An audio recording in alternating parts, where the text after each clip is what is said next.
I'm Dr. Debbie, and this is Evolve Global 22's Healing Light Studio. We offer gentle, evidence-informed, soul-rooted practices for adults, children, and families, supporting whole person healing, health, and wellness with a special focus on nervous system regulation, emotional wellness, identity and self-connection, healing in everyday life, and balance that actually works in the real world.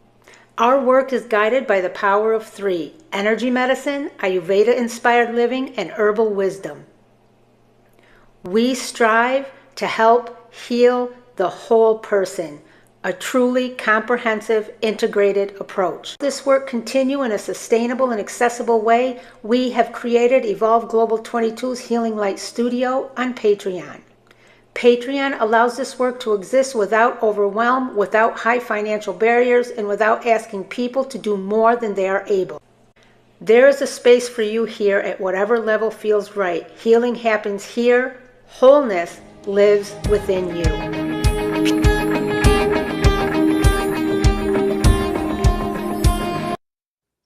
Hello, everybody. This is Dr. Debbie with Evolve Global 22's Healing Light Studio. Welcome. I have my coconut water, and it's Harmless Harvest. I love this stuff.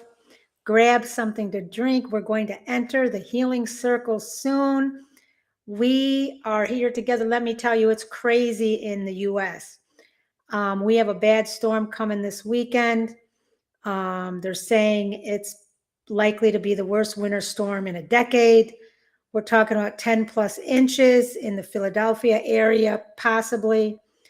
But I went to the store tonight because I'm not going tomorrow or Saturday because it'll be 10 times worse.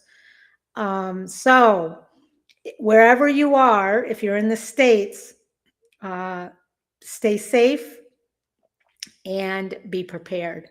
So let's get into our healing circle for tonight. Remember that we use the framework, our new framework, Become. That is how we guide our learning. And the first month, we're focusing on the Be and Become, the body. And the topic tonight is you can't think your way back into safety, how the body learns safety through experience. This is so important. I want to welcome you again to the Healing Circle. This week, we've been moving through Become, beginning with the Be, the body, because healing does not begin with fixing, insight, or behavior change. It begins with how safe the body feels to live in. Let me say that again. It begins with how safe the body feels to live in. On Monday this week, we explored when did we learn to leave ourselves. Tuesday, we talked about the difference between knowing about ourselves and being with ourselves.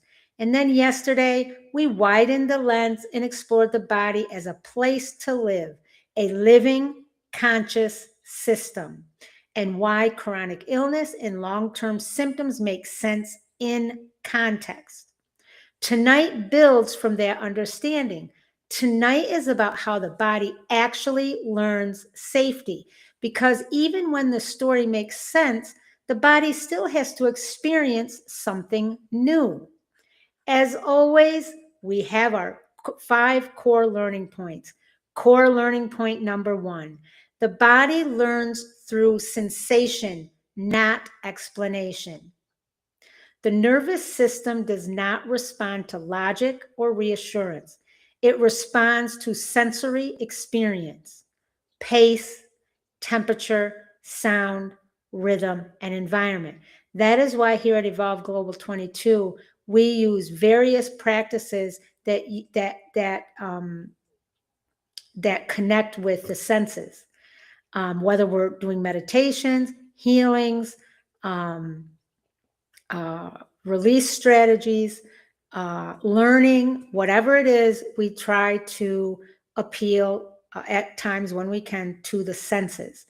A real life example of this is you tell yourself, I'm okay, but your shoulders are tight and your breath stays shallow. This matters, my friends, because this removes self-blame.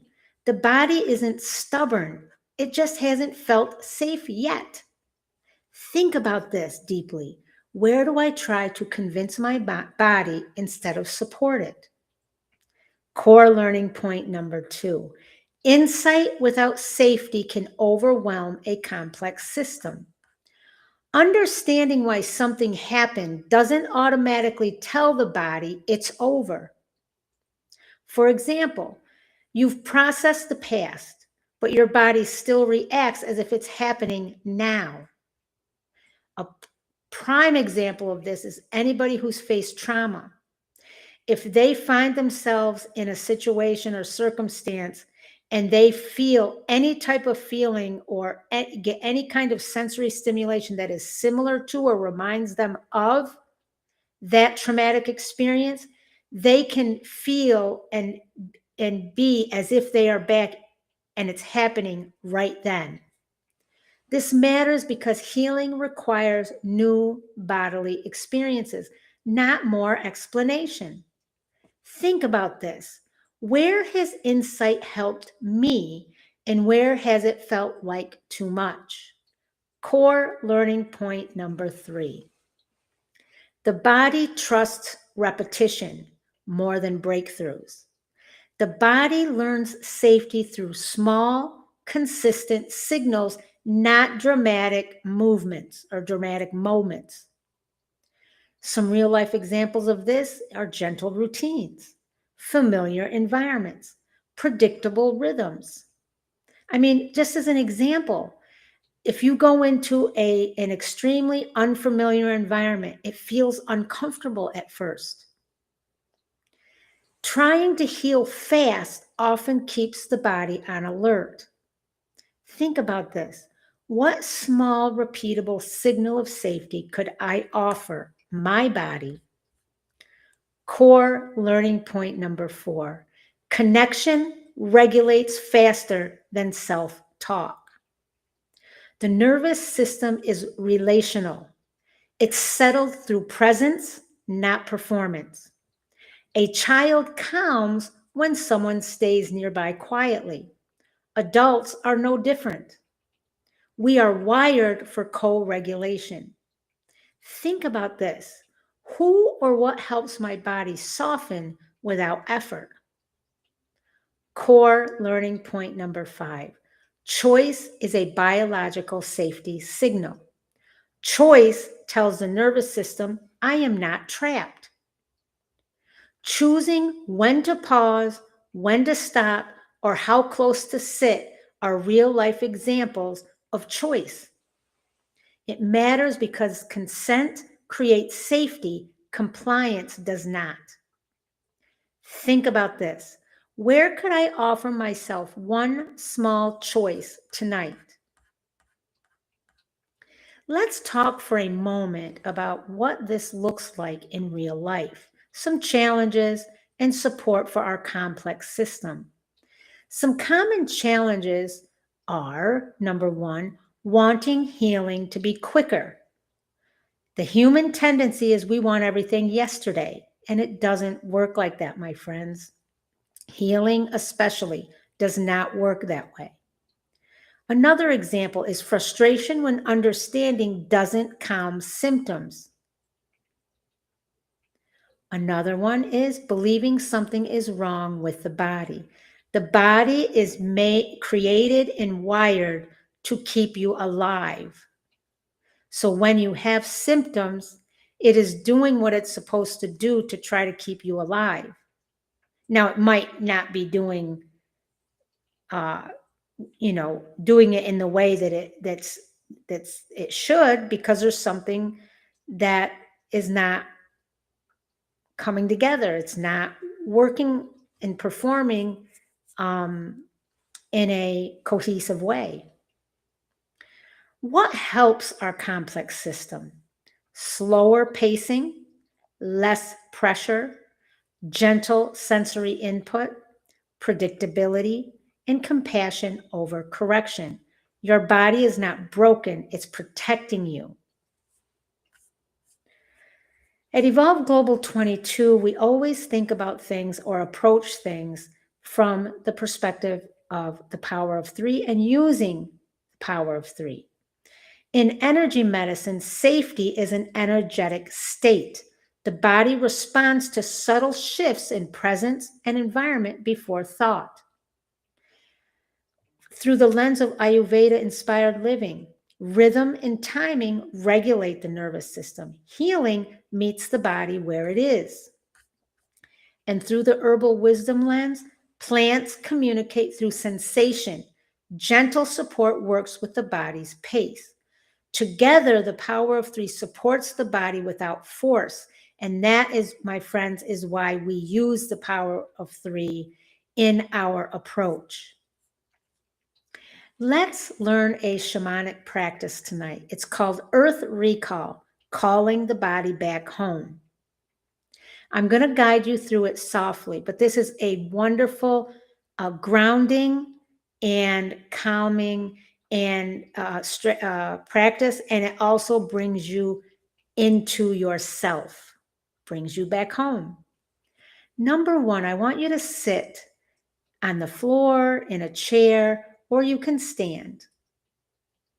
I want you to sense the earth beneath you, steady, ancient, and reliable. Silently say, I give back what is not mine to carry. I call my body fully here. Imagine scattered energy gently settling downward. Sense steadiness rising back into your body, your feet, your legs, your hips, your spine. There is nothing to fix. The earth knows how to hold you. Now, when you do this and you're fully present and you're focused on your body and going through this, what you will feel initially, at least for me, this is how it is you will feel kind of like a pull down on your feet because there's a connection there. In closing, tonight we explored how the body learns safely, why insight alone doesn't regulate, why repetition builds trust, and why connection matters. And last, why choice restores agency. You learned a grounding shamanic practice that you can use anytime. This work is not about fixing yourself. It's about relationship with your body, your nervous system, and your life. Our 5 final reflection questions that you can take with you tonight. If you have not started journaling, please start, even if it's once a week for 5 minutes. Number 1, what helps my body feel even slightly safer? Number 2, where have I tried to think my way out of something my body needs to feel?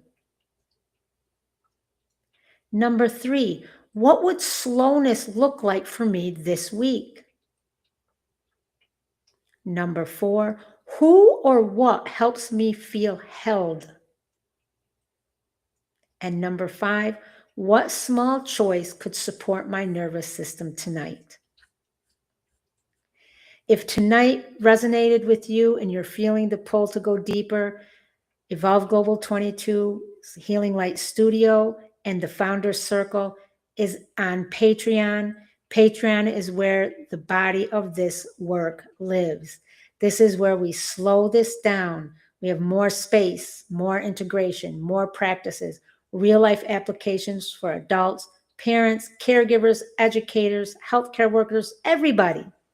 The free healing circle opens the door. Patreon is where we walk inside together.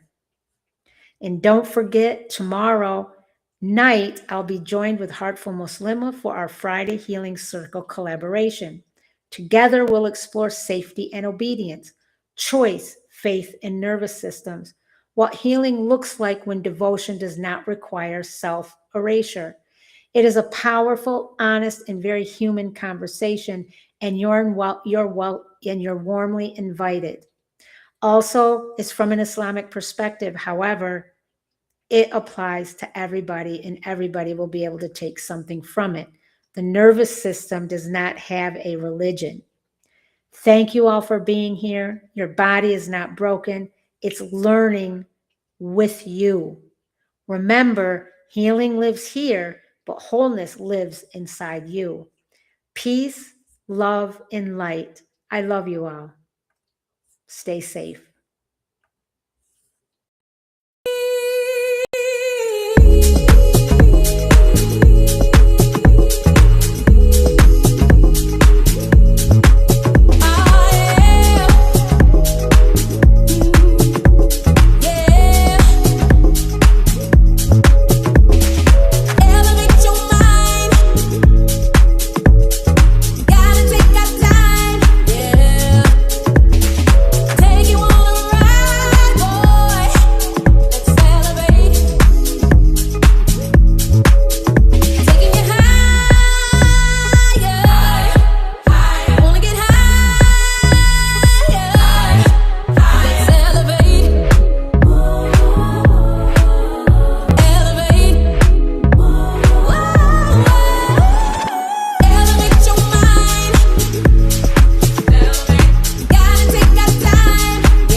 Hello, I'm Dr. Debbie, and this is Evolve Global 22's Healing Light Studio. We offer gentle, evidence-informed, soul-rooted practices for adults, children, and families, supporting whole person healing, health, and wellness with a special focus on nervous system regulation, emotional wellness, identity and self-connection, healing in everyday life, and balance that actually works in the real world. Our work is guided by the power of three: energy medicine, Ayurveda-inspired living, and herbal wisdom. We strive to help heal the whole person, a truly comprehensive, integrated approach. This work continue in a sustainable and accessible way. We have created Evolve Global 22's Healing Light Studio on Patreon. Patreon allows this work to exist without overwhelm, without high financial barriers, and without asking people to do more than they are able. There is a space for you here at whatever level feels right. Healing happens here. Wholeness lives within you.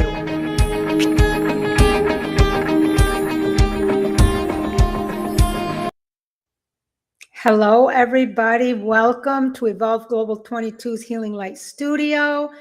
I hope everyone is well tonight. In Pennsylvania, I'm here. It's cold, but the storm is over and we're all safe and well and all is good.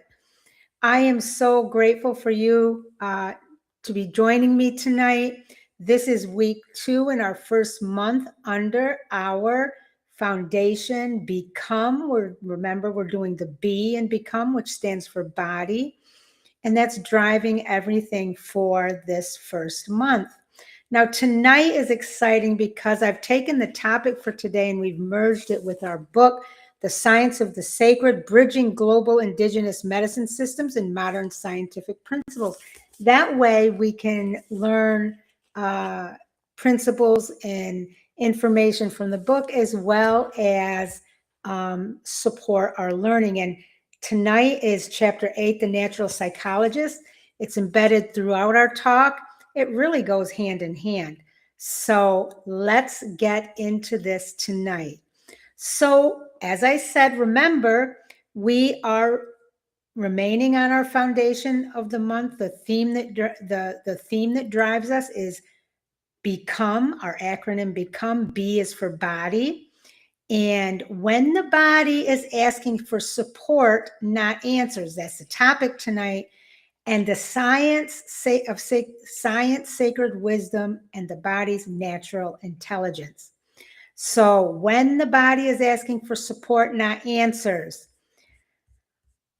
This is our healing circle, a space where we don't rush insight, don't push solutions, and don't demand clarity from a body that's already working hard. On YouTube, this is the free learning circle. So take advantage and let me know in the comments if any of our work at Evolve Global 22 has helped you. I'd love to hear. So tonight we're exploring something very simple. I like to keep everything simple, but it's deeply informative. What happens when the body needs support before it needs understanding? Now, remember last week, as we began Become, B for body, we talked about a foundational truth. The body is not a problem to solve, it's a place to live. We explored how many of us learn to leave our bodies through stress, illness, trauma, expectation, or survival. And we named something honest. For many people, understanding more hasn't brought relief. In fact, it's often made things harder. This week, we're shifting from understanding the body to supporting the body. Tonight is the doorway into that shift. So, our core frame tonight, I like to frame everything, is the science of the sacred. And we are focused on chapter 7, which is called The Natural Psychologist. We're framing tonight's learning within the science of the sacred and within chapter 7 called The Natural Psychologist. The chapter reminds us that the mind is not something separate from the body. It emerges from the nervous system, the environment, and lived experience. Modern neuroscience now confirms that indigenous medicine systems have always known the nervous system is constantly interpreting the world for safety, long before it ever looks for meaning. In other words, the body is the first psychologist. And when the body doesn't feel supported, insight alone cannot help. So let's get right into our learning points.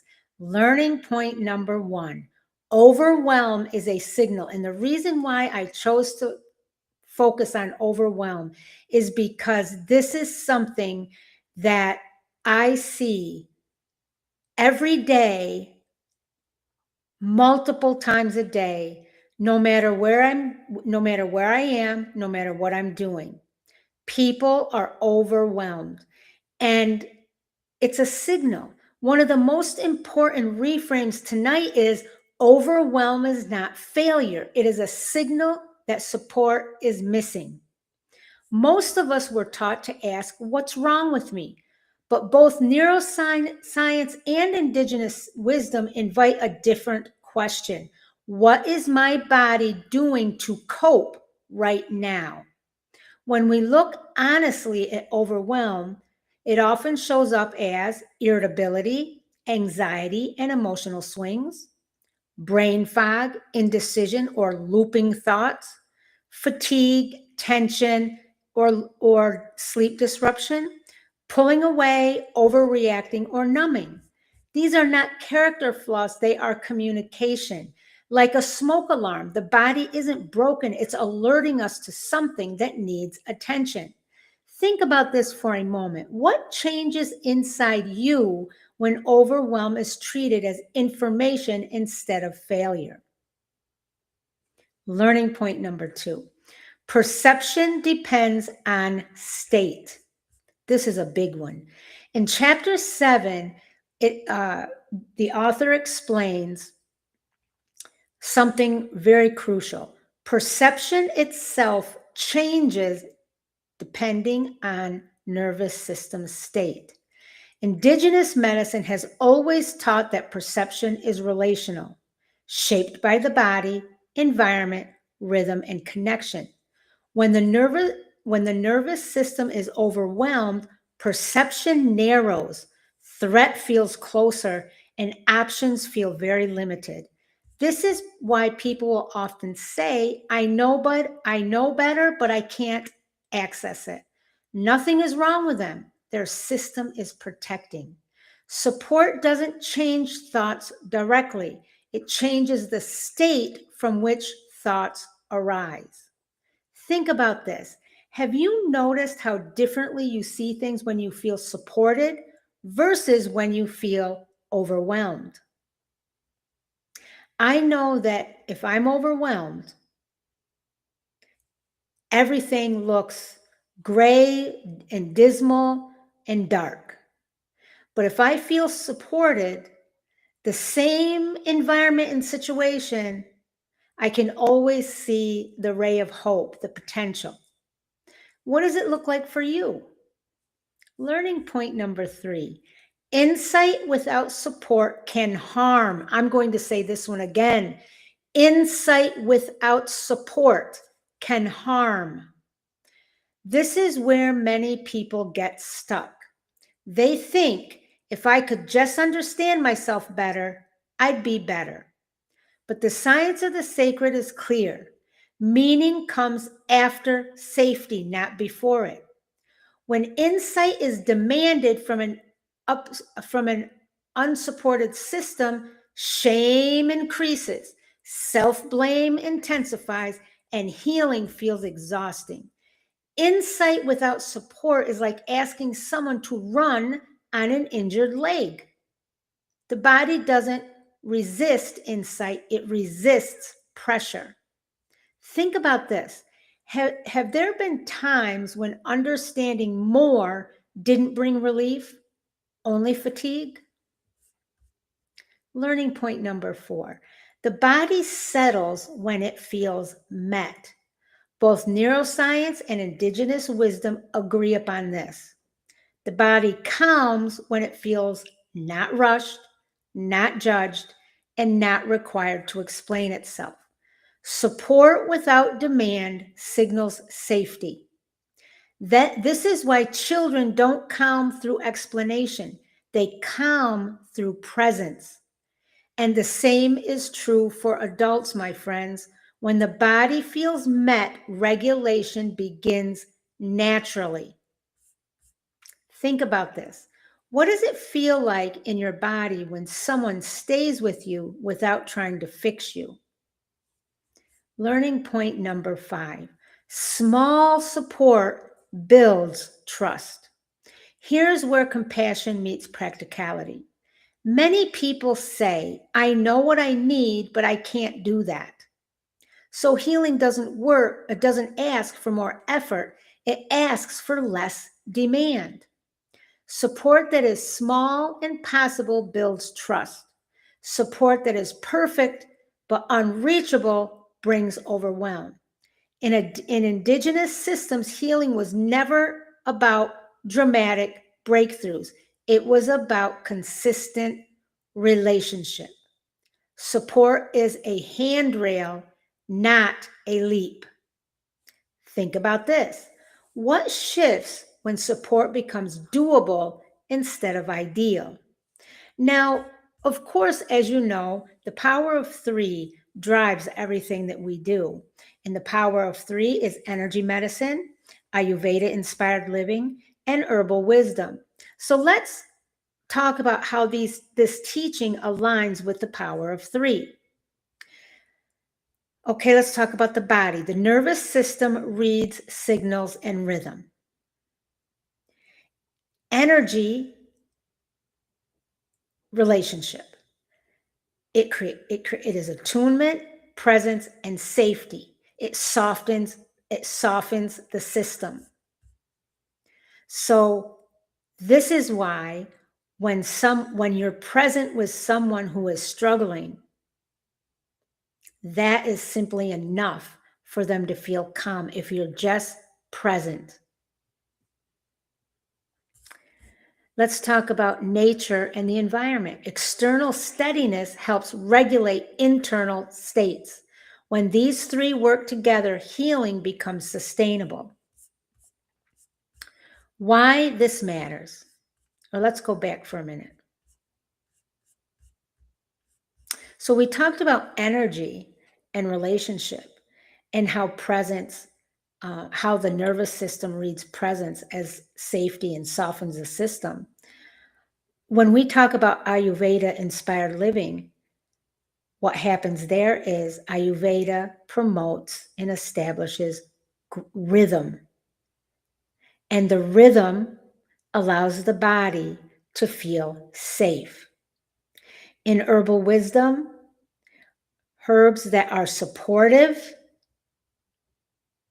those are the ones that allow the body to feel that there is support for calm, for presence, and it brings that when you use calming herbs, it calms the system and allows the system to rest and heal, even if it's in the moment. Why does this matter? When people believe they must understand themselves before supporting themselves, this is a great misconception. Healing feels heavy when we believe this. Shame grows and the body stays on alert.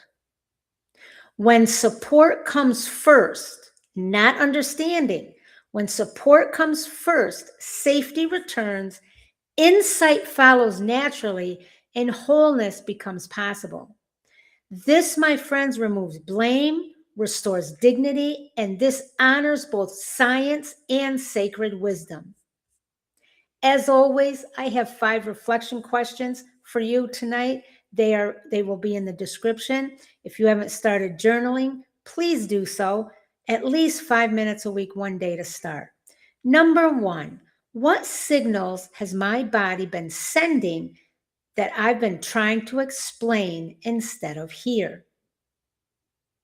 Number 2, when I feel overwhelmed, do I reach for answers or support first?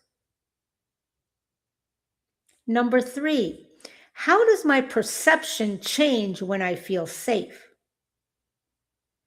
Number 4, where have I mistaken survival signals for personal failure? And number 5, what could it mean to stay with myself instead of solving myself? Now, my friends, as always, you know I will be here tomorrow night. Let's bridge into tomorrow. Tomorrow, we're going to continue with small body supports that change everything. We explore why consistency matters more than intensity, how tiny supports build safety, and how to stop overwhelming yourself with too many tools. Tomorrow is about making support livable. Livable. Been a long day. So now, my friends, if you're thinking that all of this resonates with you, but I need help making it personal, that is what we do inside Evolve Global 22's Patreon founding members healing circle. It's only $7.99 a month for the first 50 founding members. It's building slowly. I invite you to consider joining. Patreon is where we slow this work down, map your and our unique body signals, and we turn insight into live support. I am there for you. As a matter of fact, and there's a lot of resources. I just completed the masterclass for week 1, where we took all of week 1 and we took a deep dive and we expanded a little bit and we reviewed. So there's a masterclass in there just for week 1. We do a daily anchor. Every day I send out a daily anchor. The Walk Into Your Power healing journal is there. The founding members get that for free through Patreon. There's no pressure there. You just have a deeper accompaniment if you want it. Another exciting piece of news that I have created my Stand store. I invite you to visit my Stand store where all of my digital downloadable products live. I've placed a few supportive resources there already. There are 3. There is the Walk Into Your Power journal. Now, if you're a Patreon member in the Founders Healing Circle, you get that for free. And there is a Color Me Calm mat that for children and caregivers can use with children. And there's also a guide for reading behavior or understanding children's behavior and how to support them. They're not meant to fix everything or to rush healing. They're there to walk beside you. So, as again, the link is in the description. Thank you all for being here. Thank you for listening to your body instead of judging it. Nothing you felt tonight was wrong. Nothing needed fixing. This week, we're learning how to support the body we already live in with gentleness, patience, and care. Always remember, my friends, healing lives here, but wholeness lives within you. I will see you tomorrow. Peace, love, and light. I love you all. Good night.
Hello, I'm Dr. Debbie, and this is Evolve Global 22's Healing Light Studio. We offer gentle, evidence-informed, soul-rooted practices for adults, children, and families, supporting whole person healing, health, and wellness with a special focus on nervous system regulation, emotional wellness, identity and self-connection, healing in everyday life, and balance that actually works in the real world. Our work is guided by the power of three: energy medicine, Ayurveda-inspired living, and herbal wisdom. We strive to help heal the whole person, a truly comprehensive, integrated approach. This work continue in a sustainable and accessible way. We have created Evolve Global 22's Healing Light Studio on Patreon. Patreon allows this work to exist without overwhelm, without high financial barriers, and without asking people to do more than they are able. There is a space for you here at whatever level feels right. Healing happens here. Wholeness lives within you.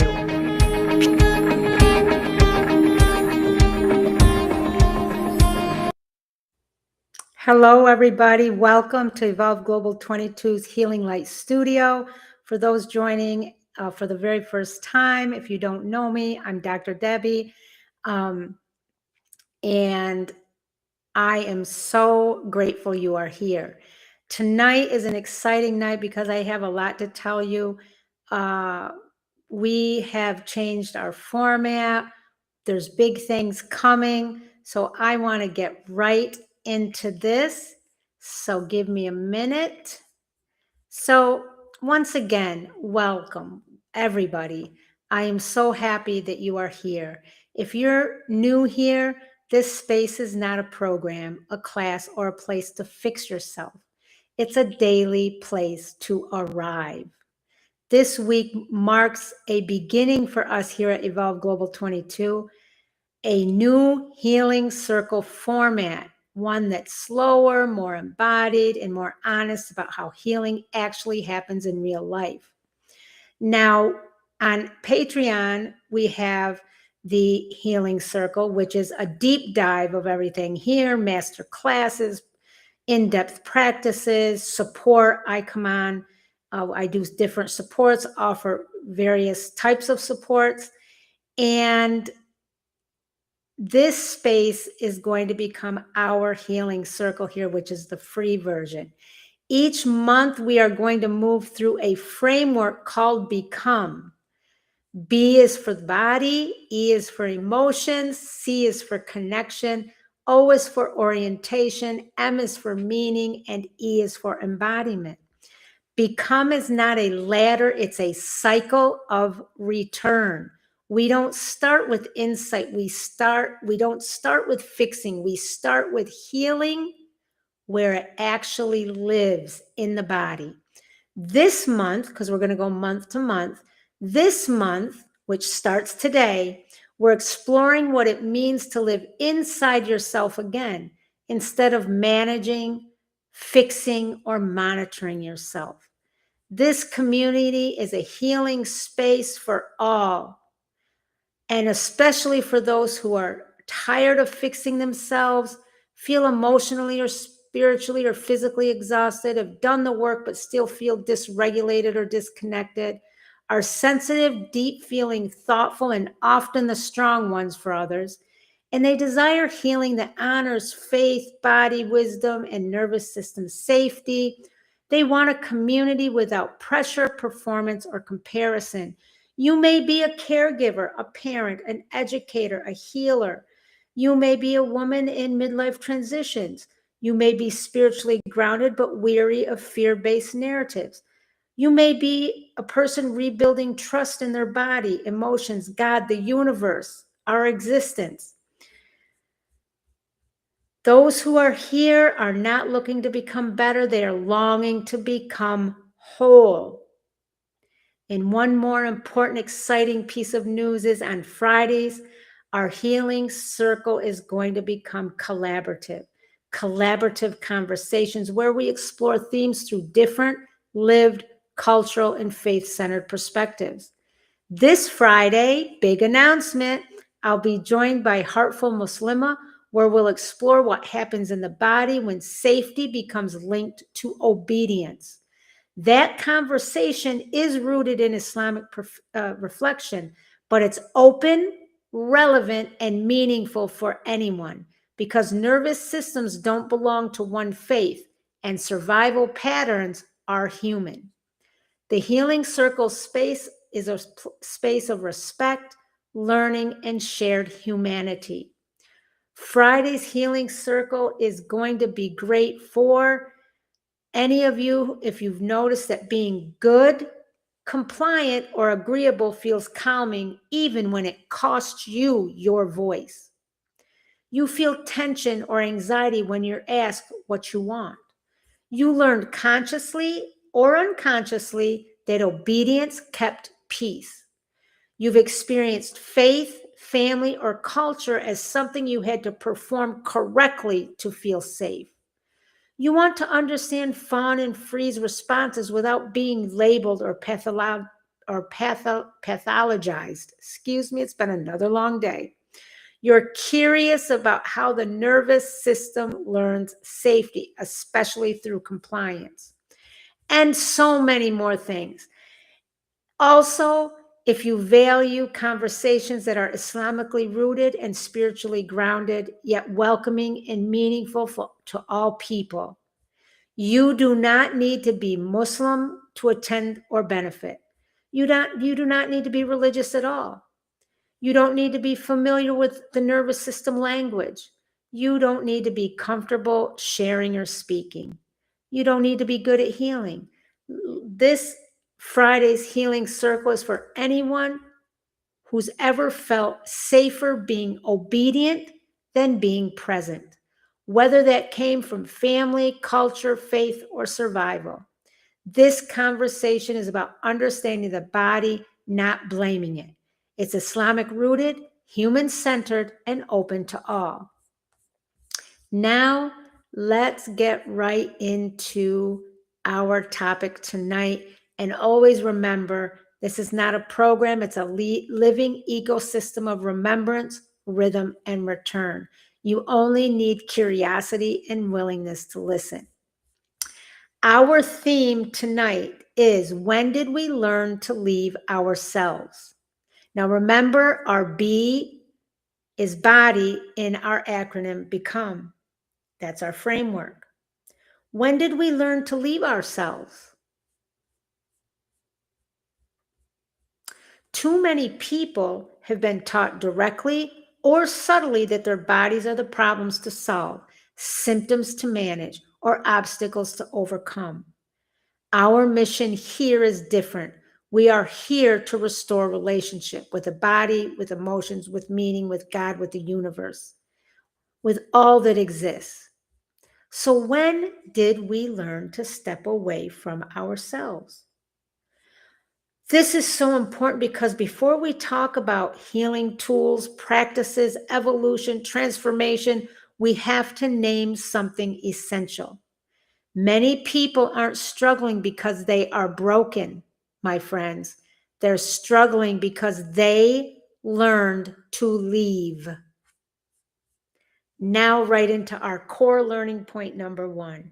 Leaving the body was an intelligent adaptation. One of the core truths here at Evolve Global 22, Healing Light Circle, is your body is not broken. It's responding intelligently to the environment. Leaving the body is not a failure. It is intelligence. Most of us didn't decide one day to disconnect from ourselves. We learned slowly, relationally, and often, my friends, at a young age, that presence had a cost. Many of us learned that being fully present created friction. Our emotion made others uncomfortable, and our needs felt like too much. So the body adapted. What was the mental and emotional impact of this? Adaptation reduced conflict externally, but increased distance internally. Leaving the body was a solution, not a problem. Core learning point number 2. Presence became unsafe before we had words for it. For many people, slowing down disrupted others. Pausing meant falling behind. Rest meant letting someone down. Feeling deeply often had consequences. Tears brought tension, anger brought punishment, and sensitivity brought labels. The nervous system learned something very specific. It's safer not to fully be here. This is why at Evolve Global 22, we do not rush people into practices. We do not force presence. We restore safety first. If we do not do that, what is the mental and emotional impact? The body stays alert even when nothing is wrong. Presence didn't disappear, it became unsafe. Here is our core learning point number 3. Leaving shows up as functioning, not failure. When we leave the body, we don't fall apart. We often become highly functional. We learned how to stay busy instead of present, think instead of feel, comply instead of inhabit, and perform instead of rest. This is why people arrive in healing spaces saying, I'm doing everything right, but I still feel disconnected. That is not pathology, that is survival. And this is exactly why Evolve Global 22 focuses on returning, not fixing. The mental and emotional impact is function continues, but connection fades slowly. You didn't abandon yourself, but you adapted. Core learning point number 4. Healing at Evolve Global 22 begins with returning, not calming. Here is where our mission becomes very clear. Healing does not begin with calming the nervous system. It begins with permission to return. Before regulation comes, there must be recognition, safety, and relationship. The body does not need to be forced into calm. It needs to know, I am allowed to be here again. This is why everything we do at Evolve Global 22, from the Healing Light Circle to our new framework Become, to the power of three, it starts with the body as a place to live, not a problem to solve. What is the emotional impact of that? Safety begins with presence, and presence is welcomed, not demanded. Healing doesn't start with calming, it starts with returning. Let's talk about a real life connection here and why this matters. This can look like feeling productive but not present, needing noise or distraction to relax, feeling uneasy when things get quiet, being very self-aware but still disconnected. It often feels like a constant hum of tension, a sense of floating or rushing, difficulty settling even in safe moments. It often sounds like, I should be over this by now. Why can't I just relax? Or what's wrong with me? We need to reframe this. Nothing is wrong with you. You learned how to survive. Now let's reflect a moment. I want you to ask yourself this question. When did presence stop feeling neutral for me?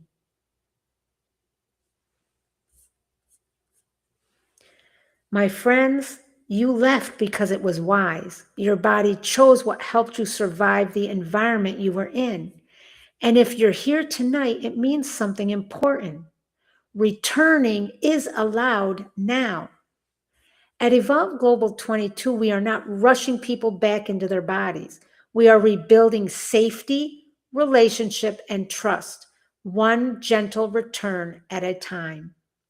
This week, we're not forcing healing. We're remembering how to come home. You don't have to come all the way back. You're just invited to notice where you are. And it's important for me to mention our power of three. Before I close tonight, I want to name how this conversation fits into the power of three, because nothing we do here stands alone. In energy medicine, when we learn to leave ourselves, energy lifts from the body and concentrates in the head. This is why many people feel tense, busy, or disconnected even when nothing is wrong. Returning begins by letting energy settle back in the body, not through force, but through permission. From an Ayurveda-inspired living lens, leaving the body reflects excess movement without grounding, too much thinking, too much doing, not enough landing. The system stays alert because rhythm and rest were not safe.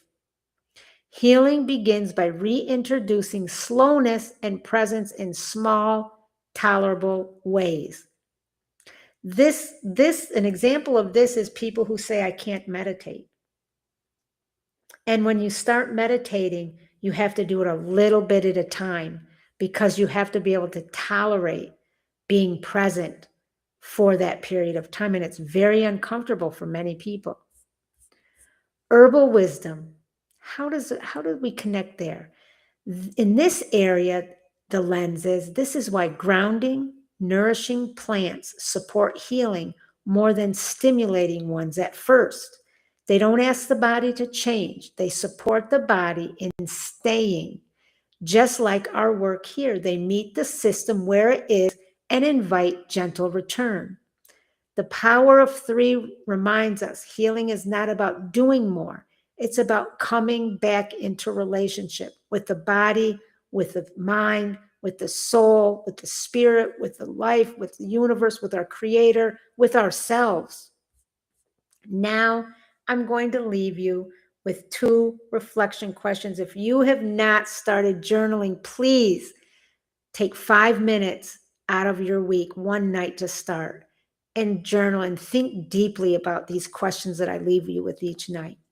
Number one, where in my life did leaving myself become protective or necessary? And number two, what might returning gently without force look like for me this week? Tonight, my friends, we didn't fix anything. We named something essential. Leaving yourself was not failure. It was intelligence. It was adaptation. It was survival. At Evolve Global 22, we don't rush people back into their bodies. We rebuild safety first. This week is not about forcing yourself to be present. It's about remembering that presence is allowed now. You don't have to come all the way back. You're just invited to notice where you are. And that, my friends, is enough for tonight. I want to take a moment and express my deepest gratitude first. And I want to remind you that visit our Patreon. We have content there that goes way beyond our free healing circle content. It's a deep dive, and it's daily support practices, all sorts of great things that can help you in your day-to-day. And it promotes generational healing and generational wellness, because we learn a lot of things from our childhood.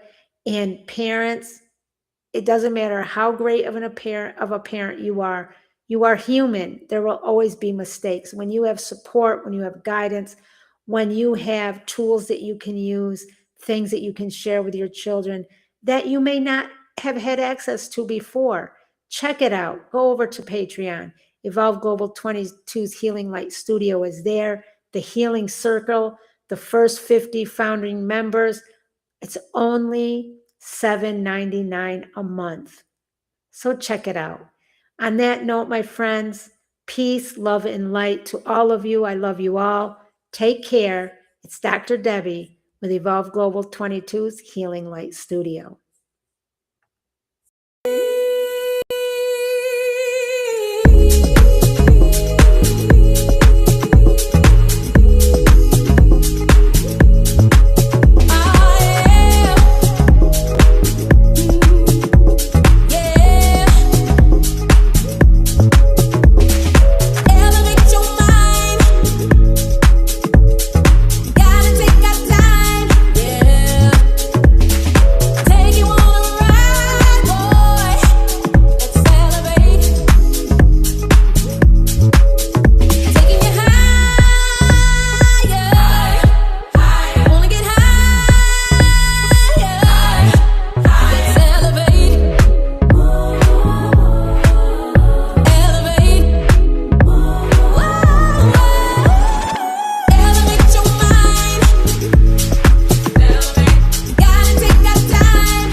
Hello, I'm Dr. Debbie, and this is Evolve Global 22's Healing Light Studio.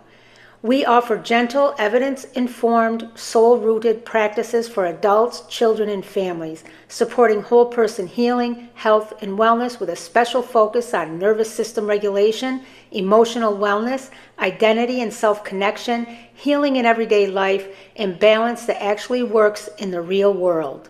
Our work is guided by the power of three: energy medicine, Ayurveda-inspired living, and herbal wisdom. We strive to help heal the whole person, a truly comprehensive, integrated approach. This work continue in a sustainable and accessible way. We have created Evolve Global 22's Healing Light Studio on Patreon. Patreon allows this work to exist without overwhelm, without high financial barriers, and without asking people to do more than they are able. There is a space for you here at whatever level feels right. Healing happens here. Wholeness lives within you.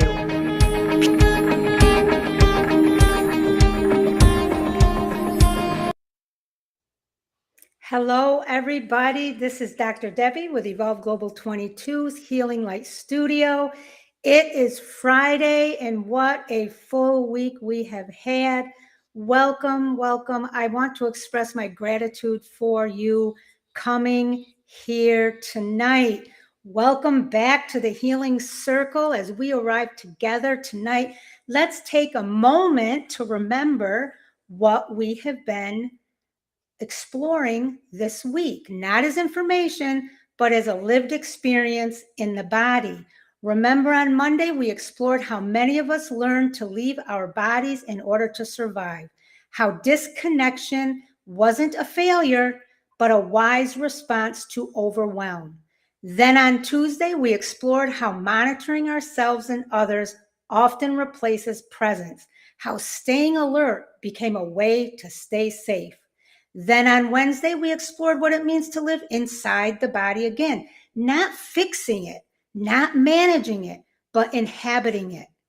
On Thursday, we explored how staying with sensation without explaining or justifying it begins to restore safety at the most basic level. And tonight, we take the next natural step.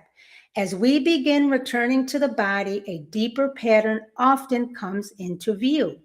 What happens when safety itself becomes linked to obedience? Tonight is not about judging obedience or devotion. It's about understanding what the body learned in order to feel safe and how safety can gently be reconnected to choice, trust, and presence. There is nothing you need to do here. There's nothing you need to agree with.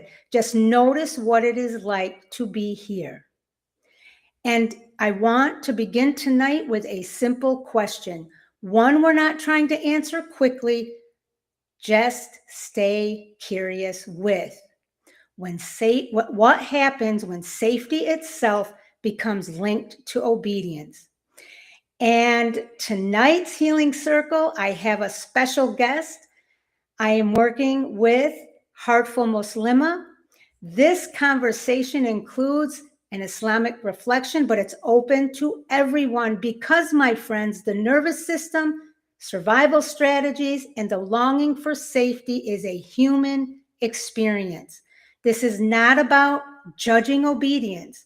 It's not about devotion being wrong. It's about understanding what the body learned in order to feel safe and how safety can gently be reconnected to choice, trust, and presence. Now, before I go any further, I want to welcome my sister from Heartful Muslima. This is not a debate tonight. It's not a lecture. It is really just a shared reflection. We're bringing together nervous system wisdom and faith as it's lived inside the body. I invited her not to tell us what to do, but to explore with us what devotion feels like when it's rooted in love instead of fear. Heartful Muslima, welcome. I'm so grateful that you are here. Assalamu alaikum. That's our greeting in Islam. It means peace and blessings upon you. Would you please take a moment to introduce yourself? Sure. Thank you, Dr. Debbie, for that wonderful introduction. So, my name is Maria Khan, and I founded the Heartful Muslima last year because I saw just how many women were struggling with this, struggling to feel safe in their faith, having to deal with so many feelings of guilt, of pressure, and connecting their identity to how much they can perform or achieve, and just this rat race that really never ends. And we're put in this society, we're placed, especially today, in this atmosphere of productivity and measuring our worth depending upon how much we can do, not in who we are. And I think that's where safety really begins. So back to my story. I mean, I started studying Islam and religion at the age of 17. 17. So I was in college at the time, and I just knew that there was more to life than simply academics. I was in the top private college in Montreal in Canada at the time, and I just knew that, there's more than this to life, and I saw people struggling with depression and anxiety and, having this pressure from their parents to perform and, don't let the family down, and and I said there must be more to life than just this. So that's when I started studying the Quran in detail. Like I started taking this tafsir class. So tafsir means the commentary, explanations, and context of the verses, and that's really where my journey began, especially my journey to spirituality. Then at the age of 18, I moved out of the country and I started traveling the world. I went to 17 countries. I started studying online full time. I studied all the Islamic sciences, jurisprudence, hadith. Those are like authentic narrations of the Prophet Muhammad, peace be upon him. I studied his life. I studied the stories of the companions, how they lived, and I spent time with people who were extremely spiritual at the time, and I was extremely inspired as a young girl. So yeah, that was pretty much my life. I ended up later doing forest school education. So I became a nature school instructor, which I loved because are very closely linked, which is why he spent a lot of time there, right? So I'm a mom of two boys. I homeschooled them until 7 and 8 years old. They're living in Florida. But yeah, just homeschooling them. I let them lead their education. I didn't believe in this thing of tell your kids what to do, control them, manage them, decide who they're gonna be, right? I let them decide who they wanted to be. I gave them autonomy even in their education, where I said, what do you want to learn, where do you want to go today, right? No matter what the topic was. So yeah, I'm really happy to be here, and that's a bit on my background. And yeah, let's dive in. Okay, great. Thank you so much. And once again, welcome. So I want to start off softly tonight, and I want to ask you a question, Maria. When you think about obedience and devotion, what do you notice in the body when it's rooted in fear? And what shifts when it's rooted in love or trust? Yeah, beautiful question. I'm coaching women now, actually, some women who are struggling in their spirituality, struggling in their sense of self-worth, struggling with people pleasing, and I help them develop healthier relationships, not only to other people, but healthier relationships to God. And what I've seen, especially in my clients who struggle with obedience or with prayer or with devotion in general, oftentimes what they do is they directly associate their sense of self-worth to how much they can perform, and it brings about this anxiety in their bodies. I've worked with Muslim women who struggle to pray, right? Like they're like, I love God, I believe in God, but I just can't bring myself to pray. And I said, well, what do you believe about prayer? What do you believe about God? Right? And what they said is like they felt this pressure because they felt like they had to earn God's love, right? When God loves us unconditionally, He created us beautifully in our essence. He created our souls and we have this divine essence that He blew into us. Still, we have to earn love, like we have to earn our place in paradise, and that God's love is not just right that Allah in God in Arabic, and one of his in the Islamic tradition is Al-Wadud, which means the most loving one, right? Allah loves us. And just feeling that love and believing that we are worthy of his love just for being ourselves, is so important. And that's how we shift from fear to love and trust. It's really knowing and trusting that God created us and that He created us because He loves us, you know, and again, this comes from childhood a lot of the times where we felt we had to earn our caregiver's love. So then what happens is we take that relational pattern and we try to project it onto God, right? But that is, it's a mistake that we make. I mean, but once you're aware of it, that's the first step to healing it. Thank you so much. And I just want to just deviate for a moment.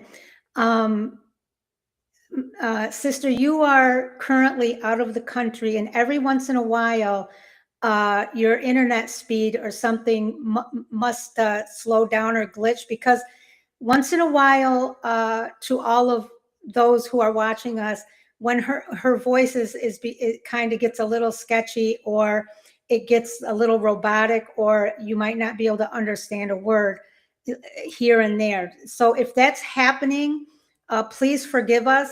We're doing the best that we can with the technology, but she is not in the country at this time. So far, it hasn't been really bad, and so far, it's a word here and there, and you can still get the complete meaning from what you're saying. So I just wanted you to be aware of that, Maria. So Thank you. just in case, and to the audience, bear with us. This is the first time we're doing this, so just bear with us. So now back to our topic. You made such excellent points, uh, regarding fear and how people see God and think that, his love is conditioned upon certain things, etc.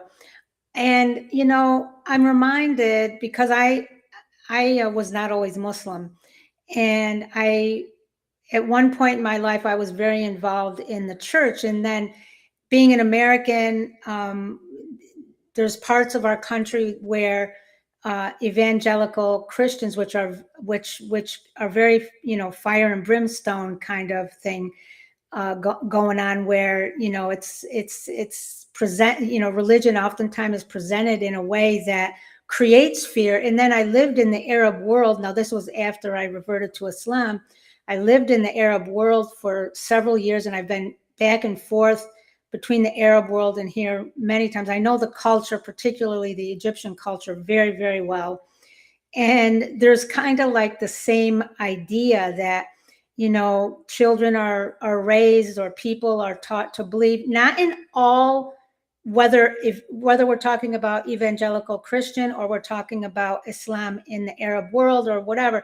Of course, I don't mean all people, but there's a strong presence of teaching religion through fear of God, so that you do the right things. And I can tell you, it doesn't matter if you're talking about Christianity, or you're talking about Islam, or you're talking about the West or overseas, when religion is posed from a position of fear, it's not very successful.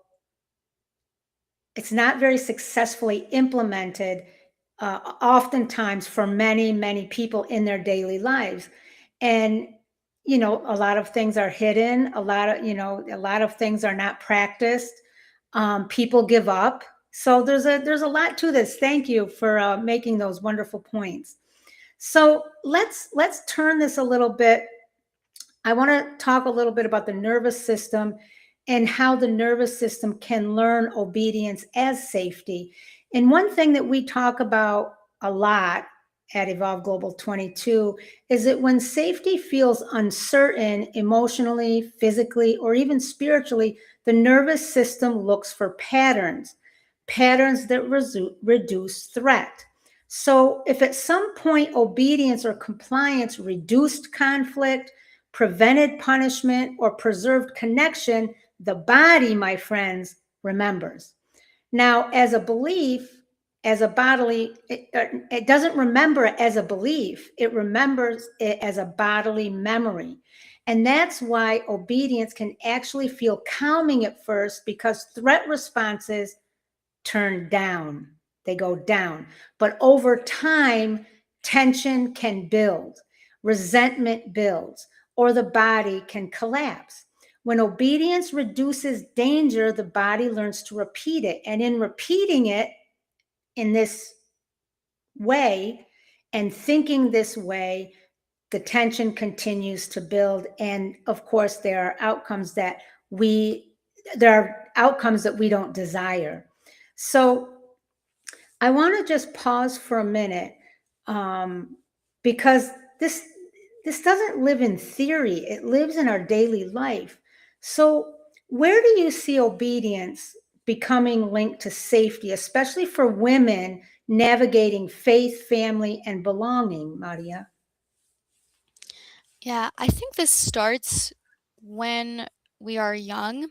A lot of the patterns that we have, a lot of the beliefs that we have, a lot of our neurological and nervous system wiring starts from a very tender age, right? And from early life experiences. And so what happens is when we are not given the privilege of being authentic, and this could look like being punished for expressing ourselves as children, right? Being punished, or having our parents disappointed in us if we are expressing our needs or concerns, right? Saying, oh, I know better, like, shut your mouth, this is what we're doing, whether you like it or not. This is when we learn to shrink ourselves, right? We learn that I'm not safe when I speak up. I'm only safe when I listen and obey, right? So Mm-hmm. this is really where it starts. It could be with our caregivers growing up. It could be in a relationship that we had early on in our lives, right? For those of us who had a romantic relationship, maybe in our teens, and that's how we were treated, right? We learned that being myself is not okay, that I must conform to whatever is told to me. Mm-hmm. Otherwise, I'm going to be shamed, punished, put down, maybe even excommunicated, right? I've seen women be excommunicated from their communities for being themselves and for even just asking questions about the status quo. Why do we do this, right? Mm-hmm. Why do we pray? Why are we doing these things? And then they're shunned and put down and shamed for just asking questions, and just this natural curiosity that we all have. And it's really sad, because then we start to lose our identity without realizing it, and then wonder why we're struggling with anxiety and depression later on in life. Very, very, very important points. Just an add on here, how do you think that manifests into relationships, spousal relationships, for example? Because as women, I mean, and men, I suppose, uh, I mean, there's a certain progression to life, right? Most of us want to grow up and we want to get married and live happily ever after. Now, I'm being a little Yeah, facetious exactly. here, but what does this do to relationships, especially when you're talking about, marital relationships, spousal relationships? Um, any insight to Yeah. that? Yeah, so what happens, I mean, it's sad. It's really sad, actually, because what happens is we are prevented from building intimate connections, because when you are hiding your authenticity, when you are hiding who you truly are and what you truly believe inside, you cannot create a meaningful connection with another human being. I've seen people, they're living with somebody for 10 plus years, and they never showed them who they truly are. They were just, posture, posture, posture, acting, performing, doing what they thought that their partner wanted them to do, right? I was in this type of marriage as well. I got married at 18 years old, and I was just trying to make him happy. I lost who I was, just trying to be whatever he wanted me to be. And I was never able to actually connect with him on a deep level. I think that just this past year with my partner now is the first time ever that I was able to be vulnerable in a relationship. And it's only because I nipped these people pleasing habits in the bud. I said, I'm not living like this anymore. I don't care. Like me or hate me, this is who I am. And Mhm. I'm not going to apologize for it anymore.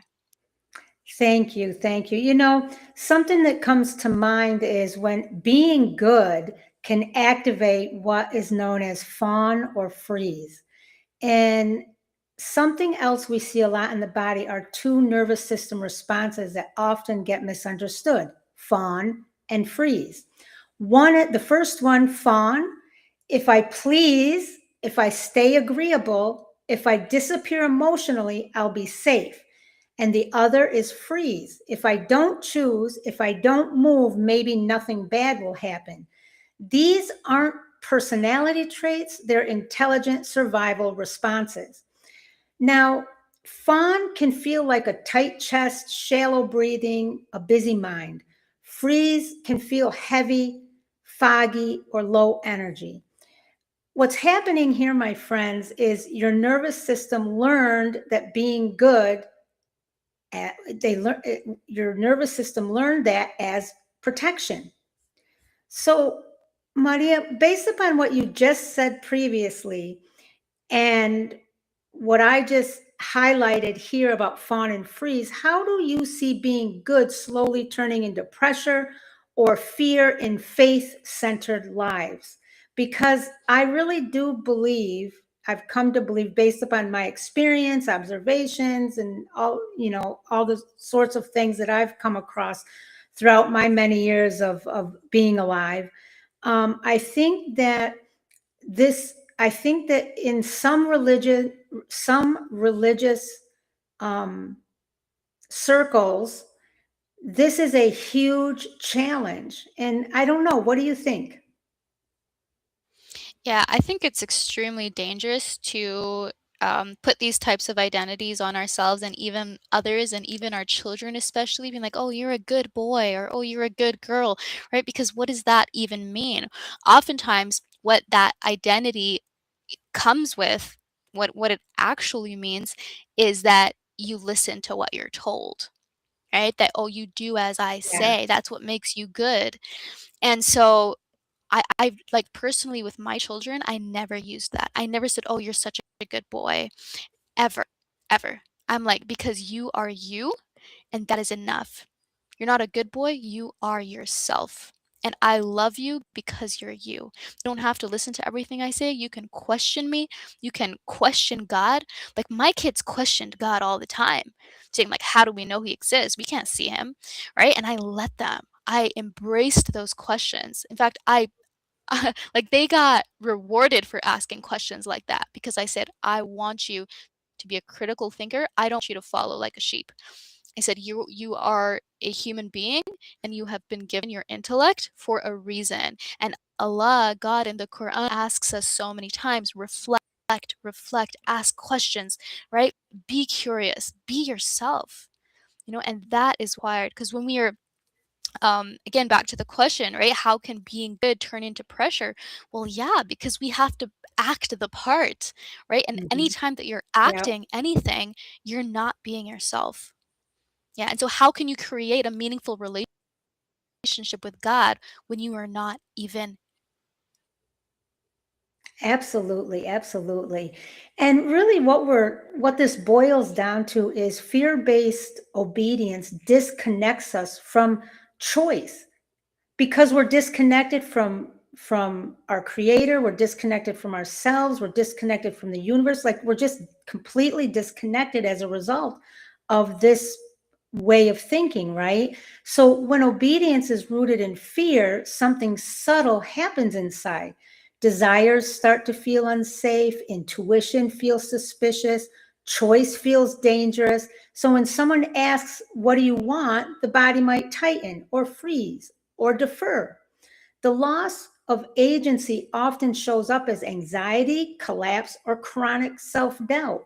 It's not surprising that if you lose your identity, you lose who you are, or you don't know who you are, that this happens. And so many people are struggling with this, no matter what faith they may be, no matter if they're not of any faith. Um, because of this, the obedience and in coming at it from the perspective that you have to be a performer and etc. So yeah, fear-based obedience trades choice for safety.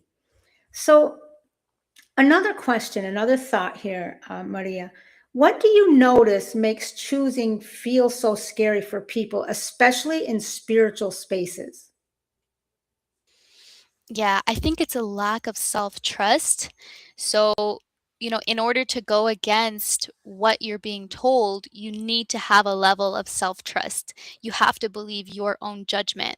So, again, when we are wired to believe that, this person or my parent or my spouse knows better than me, or their judgment is better than mine, then we learn really quickly to ignore that little voice inside our head that's telling us what we have to do.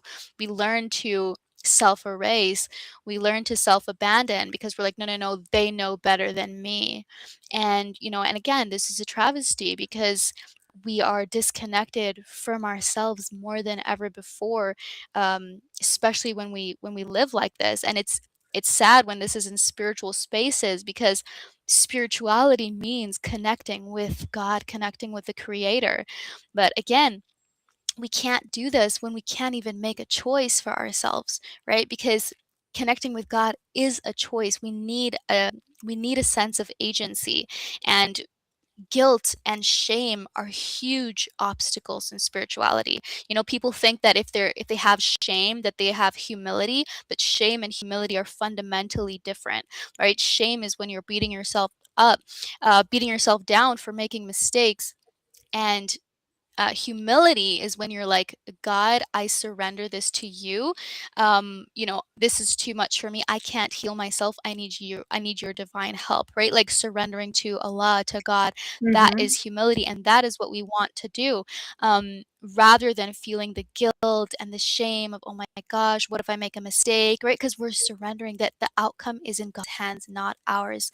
And that is when you can feel finally liberated from this heavy pressure. Absolutely. And really, what I took from that, and please expand if I don't do this justice, but safety can be reconnected to trust, not control. So from Evolve Global 22's perspective and lens, we see safety rebuilt through very small things: presence, choice, permission to heal, to feel. Um, how and from a heartful Muslim lens, I would say, what would you add to that from your lens when you talk about safety can be or when you think about safety can be reconnected to trust, not control? What does it look like from your lens? Yeah, I think it comes with time when you get to know yourself and you spend some time alone. I think that for people who are chronic people pleasers and who lived in toxic environments, being alone can be the greatest medicine because that is how you learn to feel safe making your own choices, because you have to make your own choices. Nobody's telling you what to do. Nobody's around you. And so I think this is a pivotal experience that all of us must go through so that we can know ourselves. I just met a woman last year and she said, I never knew who I was until I lived alone because she had spent her whole life people pleasing, just doing what everybody else wanted of her. She was from Africa and she grew up in a way where it's like, you do this or else. And so she never learned what things she liked, what she wanted in life, who she was, what were her values, what did she see in her own future, not what her parents wanted her to do. And that's where we can slowly rebuild this safety, right? Through trusting ourselves with small things, through having permission to feel the feels without shame, without gaslighting our experiences. Sure. And what is devotion rooted in that doesn't require fear or performance from an Islamic perspective? Yeah, it's really from love of God. And I think that loving yourself is a manifestation of your love of God because you are a creation of God. So just like we love nature, we love animals, we love God's creation, we are also part of God's creation. And so I think I've seen a lot of people struggle with self-love. They think that it's something that is not spiritual, but I would beg to differ. I would say it's actually extremely I would say it's extremely spiritual to love yourself. Absolutely. And, I think I often wonder, because I actually, I agree with you 100%. And I have found myself in that place currently and under this belief as well. After, studying and learning a lot about Islam that I did really on my own, not through someone else. And then my work, of course, that I do with, my practitioner work and working with people. But, I wonder what kind of resistance do people, and we're talking about, the Islamic world now, the Islamic community, but this also is the same. I can tell you it's very similar in the Christian world. What kind of resistance do you think people meet when they finally realize what you just said? Loving yourself is loving God. What do you think? Because that changes you fundamentally from the core once you really know that, believe that, and live that. How do you think, or what have you experienced regarding resistance that a person who finally reached this pivotal point of realization and empowerment and growth and development and evolution in self that will meet in their circle of faith? We're talking about Islam right now, but it could be any faith when you're talking about the Creator and God. Yeah, I think that when they fully embrace themselves and when they stop feeling bad about loving themselves, that they're finally free. That's why I love the expression rooted and free, because when you are rooted in love, like love is not just about loving others, it's about loving yourself too. It's about loving everybody, loving everything. Seeing your body and loving it, seeing your own soul and loving it, seeing your own personality, your own nature, your flaws, and loving it all. And that is really where serenity lives. It's in acceptance. Acceptance of others for who they are and acceptance of the self. Right, right. And thank you. Thank you so much for that. Is there anything, uh, Maria, that you would like to add? Because we're coming to our close here. We could go on all night, but I know you have things to do. I have things to do, and our audience has things to do, I'm sure.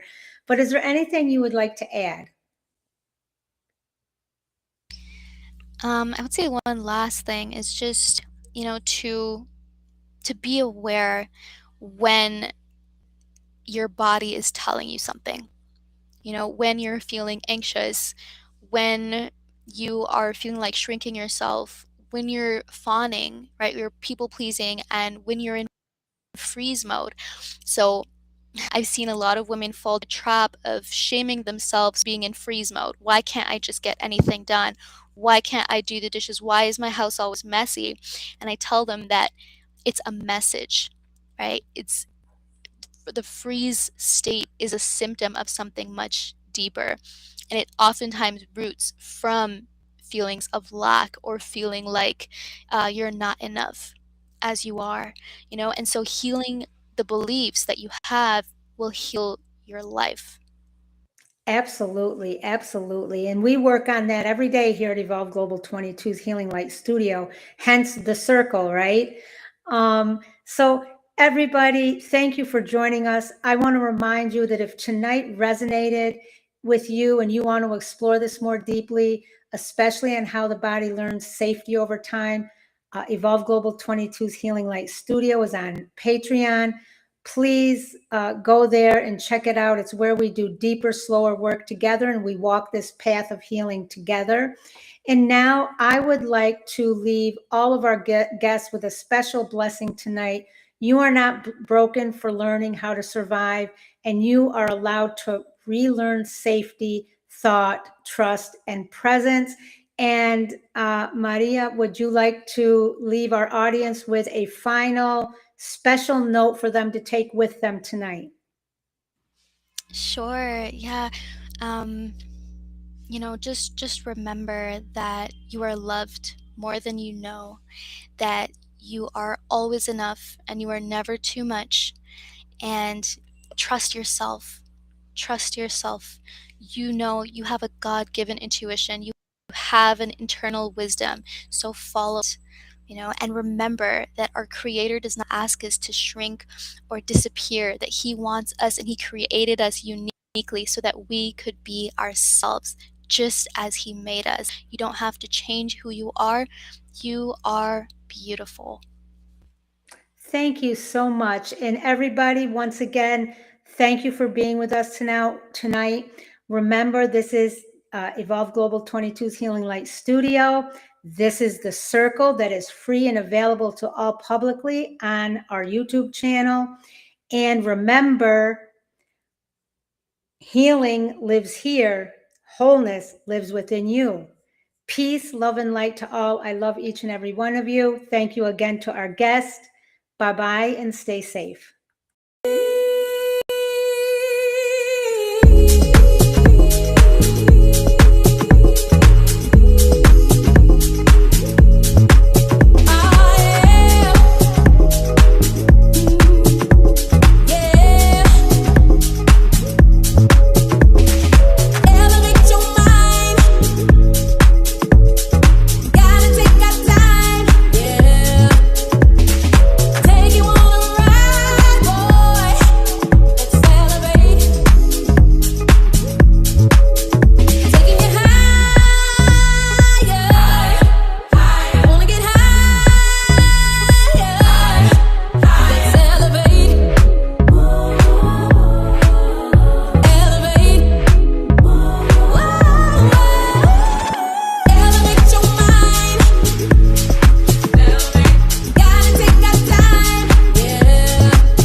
Hello, I'm Dr. Debbie, and this is Evolve Global 22's Healing Light Studio.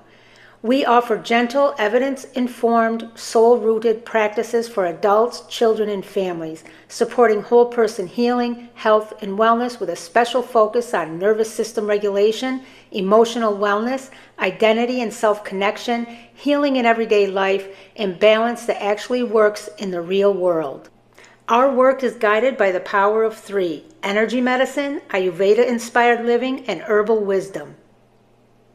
We strive to help heal the whole person, a truly comprehensive, integrated approach. This work continue in a sustainable and accessible way. We have created Evolve Global 22's Healing Light Studio on Patreon. Patreon allows this work to exist without overwhelm, without high financial barriers, and without asking people to do more than they are able. There is a space for you here at whatever level feels right. Healing happens here. Wholeness lives within you.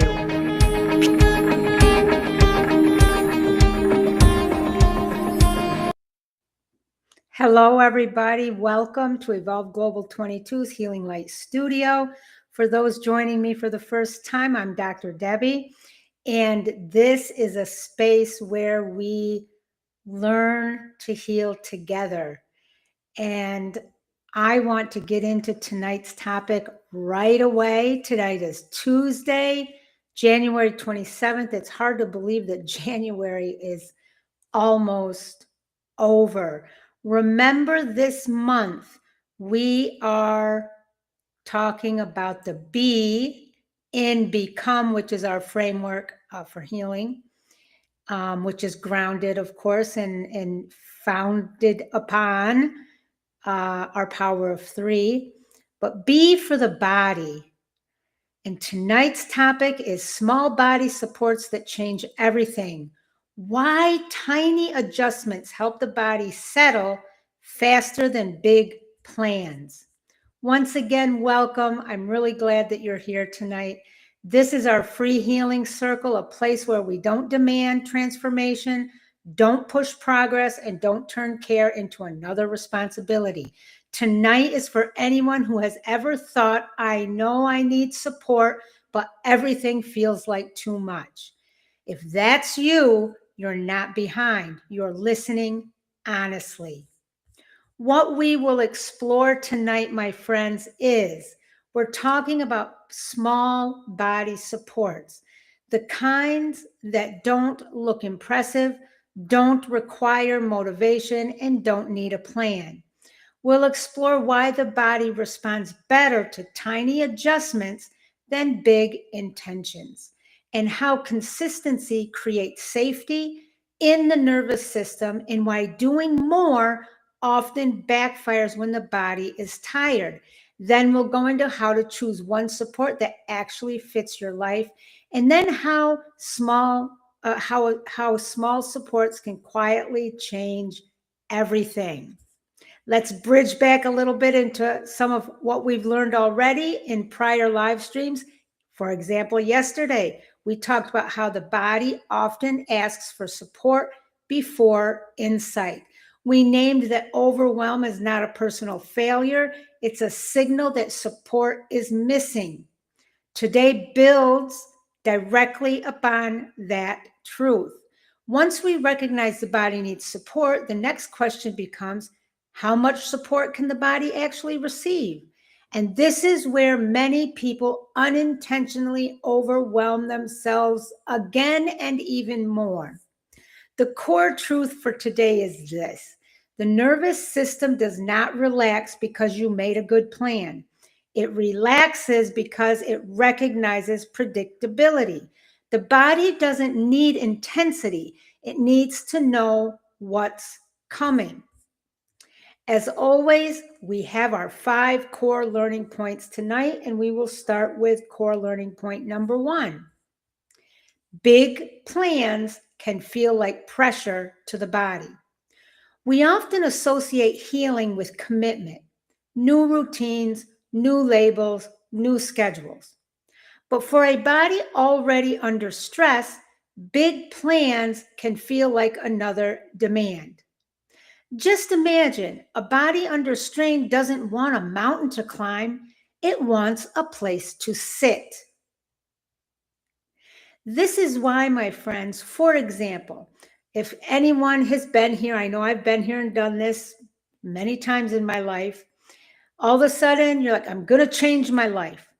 I'm going to change how I eat. I'm not going to eat any more junk. I'm going to change my whole diet. And you get everything, organized and in your head and on a piece of paper, everything you're supposed to do, and it requires all of this stuff, and you got to go shopping, and you have to get your fitness plan in place and go to the gym, and you got to do that, and you got to do that, and there's 25 things you have to do.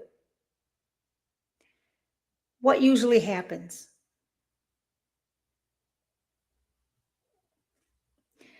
You either quit before you get started because you're now overwhelmed. You may procrastinate and say, oh, I'll start next week. So you don't even start. Your stress level goes up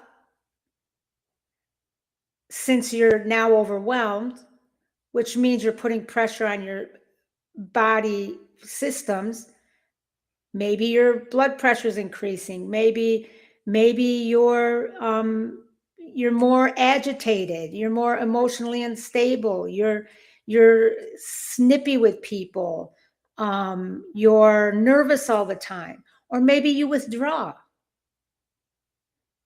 That's what this is talking about. Big plans putting high demands actually work in the reverse of what we want.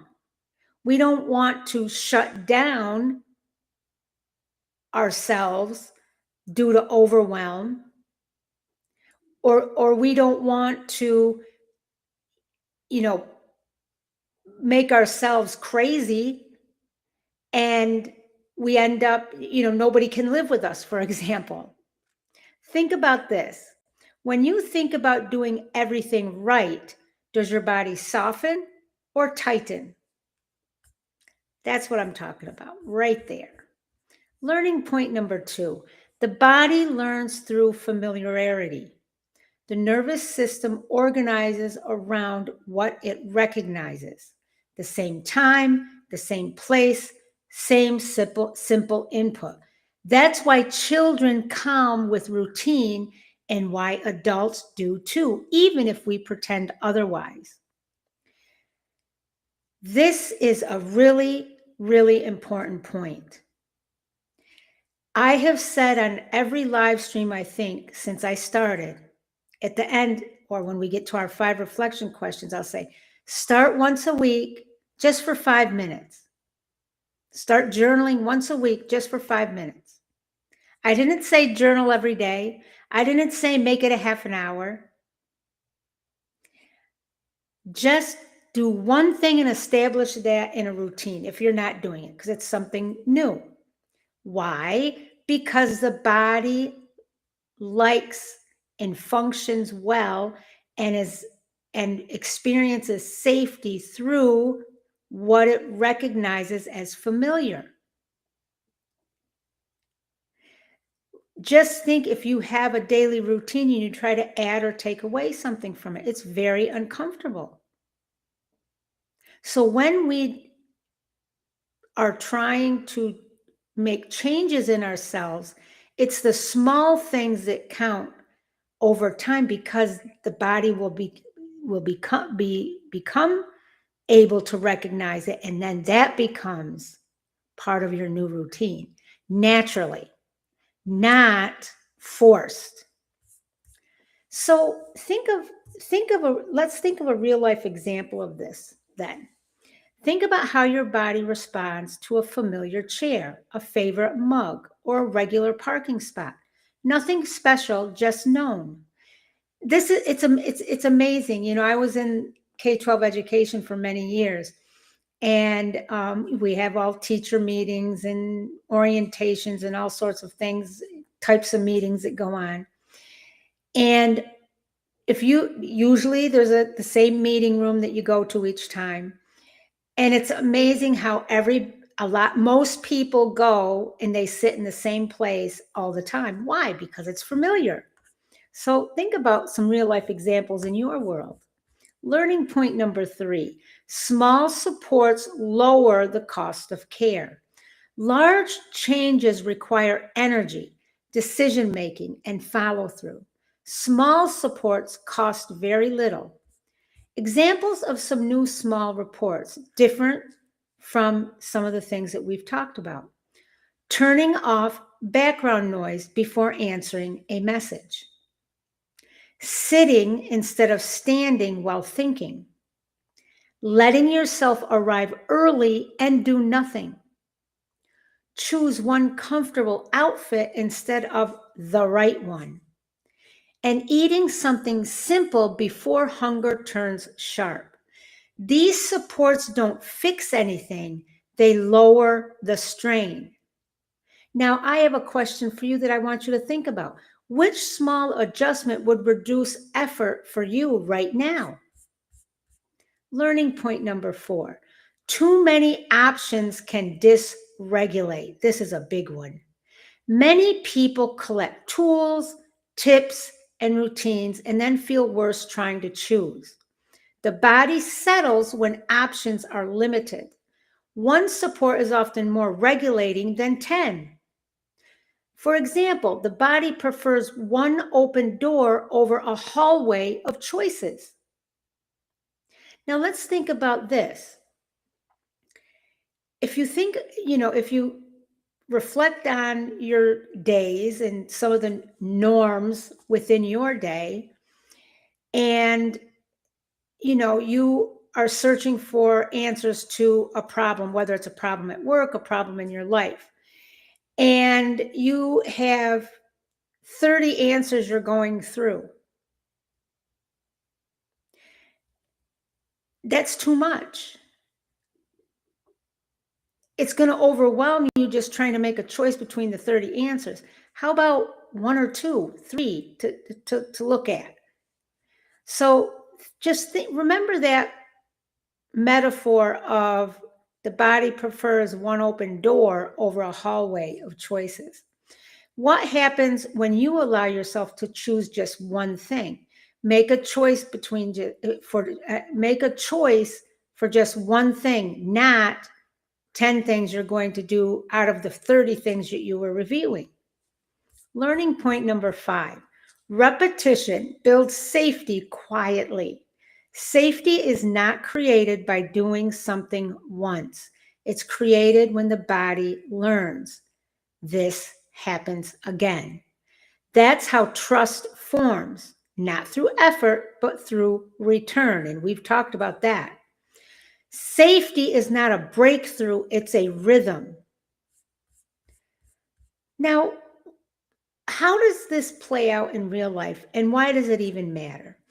In daily life, this shows up when people abandon healing because it feels overwhelming. Care becomes another item on the to-do list, and the body shuts down instead of opening.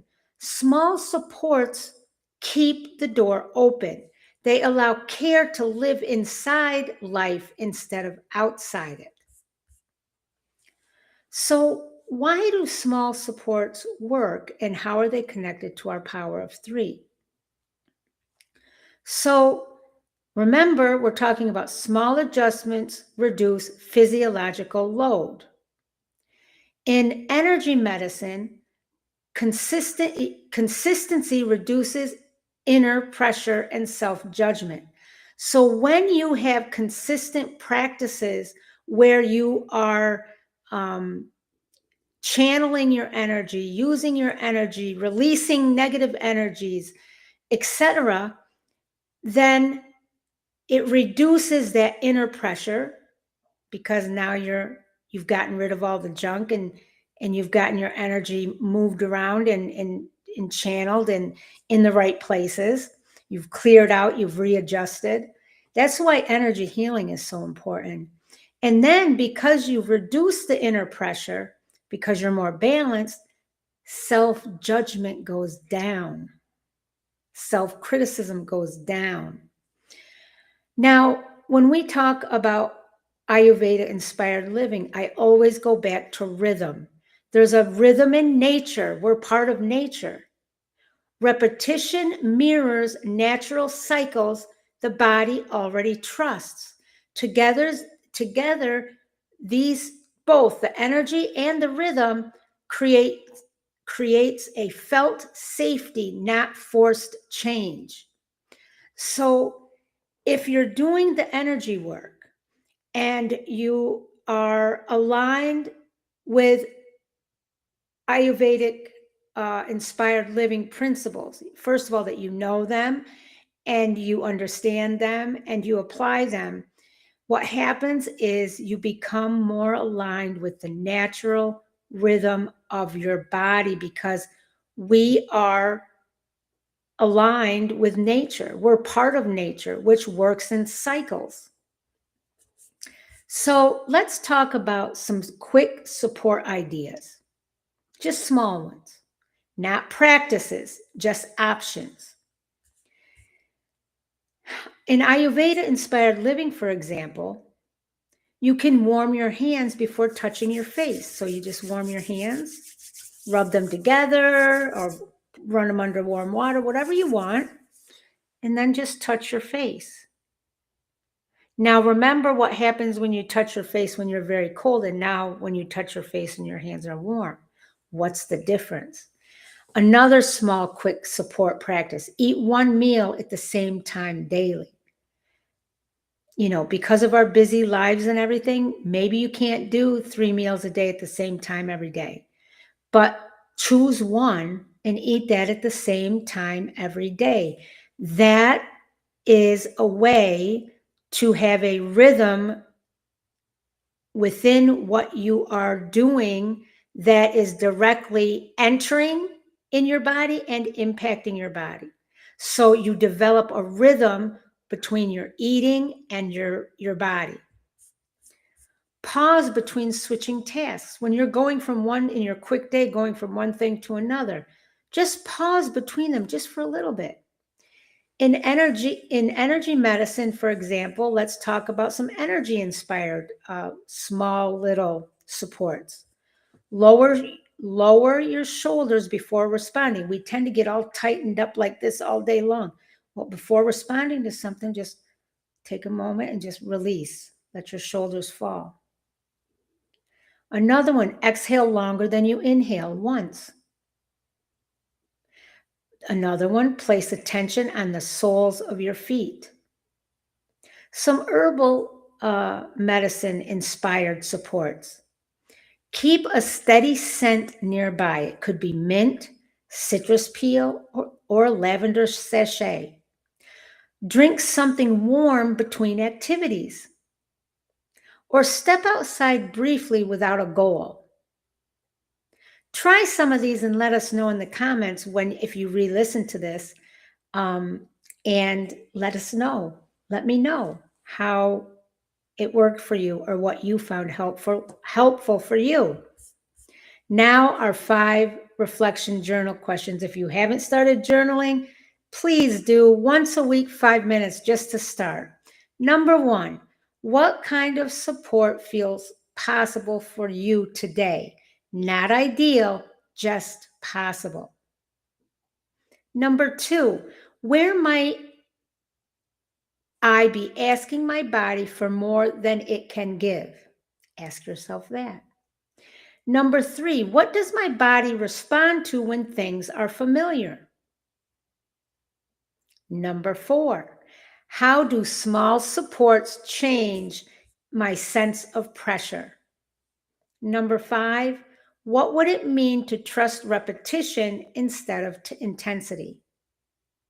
And folks, tonight we learned and explored why small supports regulate more effectively than big plans, how predictability creates safety, why the body trusts what repeats, how lowering effort increases capacity, and why healing doesn't need to look impressive to work. Now, as always, let me remind you, if you are thinking, I want help identifying which small supports actually work for me, that's what we explore more deeply in Patreon, where we personalize and slow the work down and go deeper. We get into specific practices. We do energy healings. And if you want gentle, body-centered resources, you can return to anytime. You'll find it there, journals, guides. In my stand store, I have things already there for you. Both of these platforms, the Patreon and the stand store, are out there for you. The Patreon right now, we are building our Founders Healing Circle. The first 50 people get in for $7.99 a month. Check it out. The link is in the description. And in the stand store, I have 3 resources there that could be very helpful. The only point there I want to make is if you become a member in the Founders Circle on Patreon, the journal, the digital journal that's in the stand store is completely free for Patreon members. You get it for free. But just check everything out. The links are in the description. Now, my friends, thank you for being here tonight. Thank you for choosing gentleness instead of pressure. Have mercy on yourself and be empathetic with yourself. Choose gentleness always. Nothing you felt tonight was wrong. Nothing needed fixing. This week, we are learning how to support the body we already live in with simplicity, steadiness, and care. Remember, healing lives here. Wholeness lives within you. I will see you tomorrow. Endless peace, love, and light to you and I'll see you in the circle.